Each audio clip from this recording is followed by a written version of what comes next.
So, what is symbolism in literature?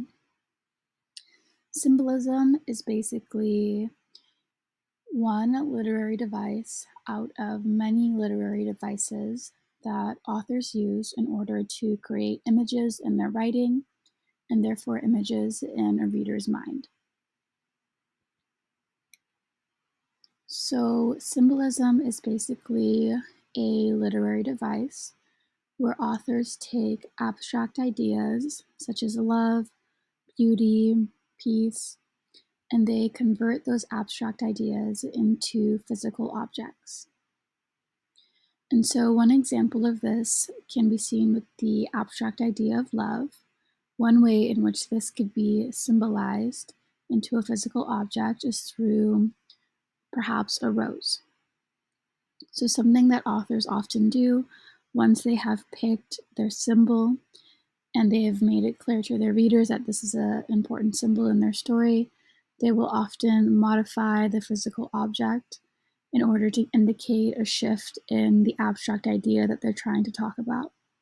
So, for example, with the abstract idea of love, if the author writes about a rose blooming and they've established that this rose is supposed to represent love, perhaps then the author writing about that rose blooming is supposed to indicate that a connection is occurring between two characters within the story.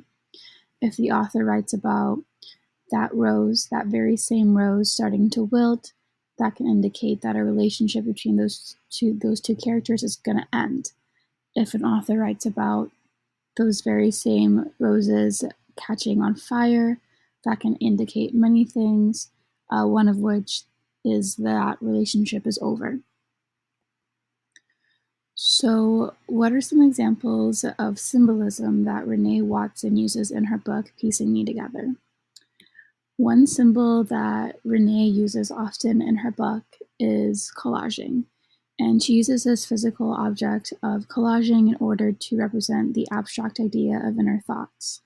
And so, whenever her main character, Jade, is feeling a certain way about something or has shifted her perspective in some way, instead of Renee explicitly telling readers this, she'll use the symbol of a collage and the images that Jade chooses to put on that collage in order to indicate Jade's inner thoughts, her stream of consciousness, and what she's thinking without explicitly saying that.